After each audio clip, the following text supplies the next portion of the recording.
The World Tree. The World Tree enters the battlefield tapped. It has tap, add a green. As long as you control 6 or more lands, lands you control have tap to add 1 mana of any color. And for white, white, blue, blue, black, black, red, red, green, green tap, you can sacrifice the World Tree, search your library for any number of God cards, put them onto the battlefield, then shuffle your library. I don't know about you, but this card seems ridiculous to me. We're going to build it into a deck that'll essentially let us play the World Tree out of the command zone, and then go get a bunch of gods all at once to instantly win the game right then and there. And the video starts right now.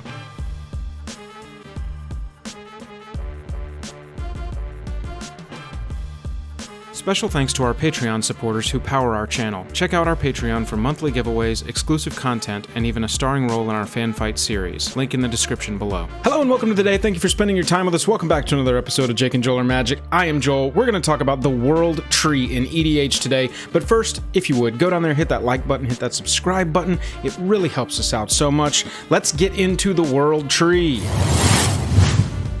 So as I said in the opening, we have got a land here that strangely is not legendary, but that's okay, we can only play one in EDH anyway. That bottom ability to, for 2 of each mana, go and get all of the gods out of our deck, and changelings can count as gods, that'll come up again later, is kind of ridiculous. I think that if we build this correctly, we're going to be able to approach this final ability on the World Tree, activate it, and win, as long as there's no ridiculous interaction from our opponents on the table. Let's get into this commander deck. So I've been saying let's play the World Tree out of the command zone, and I know that's not a thing because it is just a land. It's not even legendary, so there's no argument to be made. However, we can play Daddy Golos, the Tireless Pilgrim, and when it enters the battlefield, you can search your library for a land card, put that card onto the battlefield tapped, then shuffle your library, so they will know it's coming. However, as long as you control 6 or more lands, lands are tapping for 1 of each color, Golos is all of a sudden this problem for them, and if our deck is absolutely packed with a bunch of powerful, indestructible gods, they're going to want to get Golos off the battlefield, so suddenly we've got this like lightning rod that's distracting them from our main strategy of the entire deck. We're going to play Golos, we're going to be able to go search up the World Tree, and we're going to get it onto the battlefield and start working toward that final ability. So that's the first thing we need to build into this deck, is we need to make the right mana. So we're going to run Chromatic Orrery, of course. You may spend mana as though it were mana of any color, and it'll let us add 5, so we're already pretty much getting there with that final ability on the World Tree. Obviously, we're also going to run cards like Chromatic Lantern. Lands you control have add 1 mana of any color, so that we're not really hurting for white, white, blue, blue, black, black, red, red, green, green. Plus, Chromatic Lantern's going to double as a mana rock for us and just get us there even quicker. Manascape Refractor's an interesting card from last year, the Ikoria Commander decks. I found this while I was researching this deck. It's a 3-mana artifact. It enters the battlefield tapped, but it gets the activated abilities of all lands on the battlefield, and you can spend mana as though it were mana of any color to pay the activation cost of Manascape Refractor's abilities. So essentially we have this copy of World Tree on the battlefield, so we can use that activated ability, and as long as the trees on the battlefield have a second way to get our goal taken care of. We can also run Dryad of Elysian Grove. This is pretty self-explanatory. You can play an additional land on each of your turns, and lands you control are every basic land type in addition to their other types. We're going to play Hour of Promise so that we can search 2 land cards up, put them right onto the battlefield tapped, and then if you control 3 or more deserts, create 2 2/2 black zombie creature tokens. We don't care so much about that, but this is a second way to go and tutor up the World Tree so that we can get it onto the battlefield and get that activation going. We can also run a new card from Kaldheim, Asika, God of the Tree, 3 mana 1/4 Vigi to add 1 mana of any color, you tap it, and other legendary creatures you control have vigilance and tap, add 1 mana of any color. In this deck, we're going to get to the fact that we are going to play a lot of the gods in our deck, a lot of creature type god. Now, as long as they are gods that their devotion is turned on, they'll be able to tap to add mana and contribute to our World Tree activation. The other side of Asika that we can play if we've got 1 of each mana color already, it'll be a legendary enchantment that's going to let us, at the beginning of our upkeep, reveal cards from the top of your library until you reveal a creature or a planeswalker and put that card straight onto the battlefield. So our gods that are in our deck are going to get these free casts as long as we've got Prismatic Bridge on the battlefield.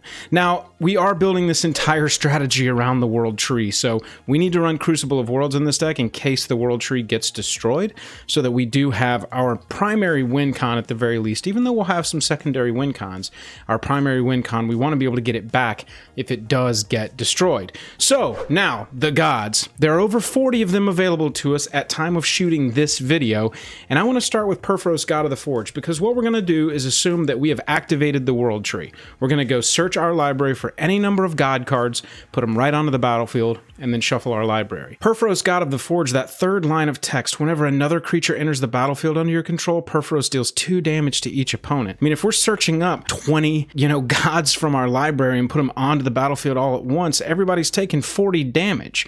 That's a pretty cool way to win. We can also run the other Purphoros, Bronze-Blooded, and that third line of text is what we want off of Bronze-Blooded. Other creatures you control have haste. We're hoping that if we bring all of the right gods onto the battlefield and enough of them, they will all be devoted and they'll be creatures and they'll be ready to attack. So with Purphoros Bronze-Blooded, they'll be able to attack immediately. We're doing this in our first main phase. Put a bunch of gods on the battlefield. All of them are indestructible. They've all activated each other through devotion, and they're all ready to attack. So what can make that attack better is Xenagos, God of Revels. At the beginning of combat on your turn, another target creature you control gets haste and gets +X/+X until in a turn where X is that creature's power. If we combine that with God Eternal Ronus, when it enters the battlefield, double the power of each other creature you control until end of turn, and they gain vigilance. But that's okay, they can still be chump blocked, so we need to make sure that we're running Nylea, God of the Hunt. As long as your devotion is less than 5, not a creature, but other creatures you control have trample. So now our creatures are getting gigantic, and they're trampling over everything. We can also make sure that we've got Iroas, God of Victory in there. Creatures you control have menace, and we prevent all damage that would be dealt to attacking creatures we control, even though that really doesn't matter. It's going to be a bunch of indestructible gods all attacking all at once. Now, there's a cool little trick that we can do with changelings. Changelings are also going to count as gods when the world tree goes and searches your library. So you're going to be able to grab these out as well and put them onto the battlefield. And if you stack this correctly, we're going to get multiple triggers here. Changeling Titan's going to come into the battlefield, and it says champion a creature when this comes into play. Sack it unless you remove another creature you control from the game. When this leaves play, that card returns to play. So we stack Ronus so that trigger's going to go off, and then Changeling Titan's going to come in and champion Ronus. Ronus is going to leave the battlefield having already doubled every creature's power and giving them vigilance. But then we're going to run Changeling Hero as well, and we're going to stack this correctly so that Changeling Hero is going to champion Changeling Titan, and Changeling Titan's going to leave the battlefield. Ronus is going to come back. Now everything's getting doubled again.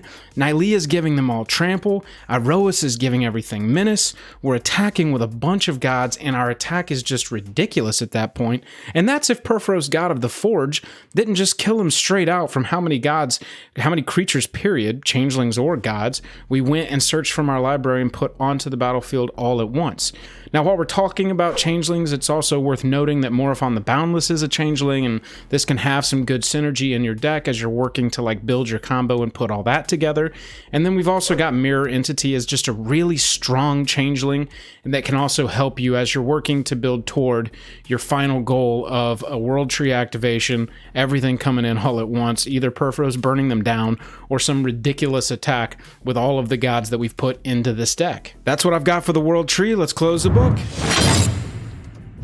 Thank you so much for watching. I was so excited when I saw this card previewed. I knew that I immediately wanted to start building this God Tribal, and as I was building this deck, putting it together, I was just like, wait, hang on, there's some game-winning synergies here that can happen as soon as we activate this non-legendary land. I don't know what that's about. Hit that like button, hit that subscribe button if you like the video. It lets me know to make more like this, and if you want to support us further, we have a Patreon. Link is down in the description below.